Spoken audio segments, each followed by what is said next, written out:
Hi everyone, this is Daniel Kurkowski from VSM Real Estate and danielkurkowski.com. Today I want to talk a little bit about the crucial decision that you need to make when you decide to sell your home. Am I going to list it myself, or will I use a real estate agent? There's a lot of data out there that people who sell their properties themselves tend to do so for a considerable amount less money and with a lot longer time on market. While I do think that you typically will have a longer time on market when you do sell a property by yourself, I don't necessarily think that that means you'll get less for it. I think if you're able to put together a really detailed marketing strategy and do all your homework, you'll have the ability to get just as much, saving you thousands in realtor fees. That said, I've seen estimates that as many as 90% of owners who list their own property for sale end up canceling that listing and relisting with an agent.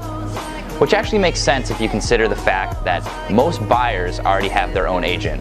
So the people who are coming to those who are listing the property themselves tend to be people who are looking for a deal and want to prey on the seller's inexperience.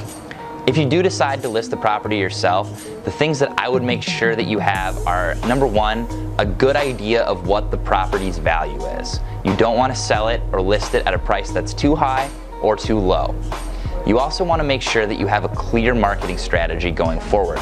Most realtors will already have this in place, but you want to make sure that you set something and stick to it. And then finally, you want to have a good understanding of the statutory forms and the laws surrounding real estate transactions to avoid legal trouble. For example, a lot of municipalities have required inspections before the sale of any property. On the other hand, if you decide to use an agent to sell your house, they should already have all this information in place, as well as have access to the MLS, which, in most people's experience, is where real estate transactions take place.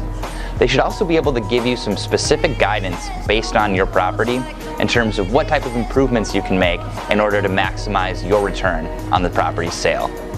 I also highly recommend vetting your agent to make sure that they're an experienced negotiator, to make sure that if the other side comes trying to get some money off your property, that they're able to fire back and defend your interest to the best of their ability. One good way to test this is in the consultation that you have with your agent, ask them if they're willing to take a lower fee for their services.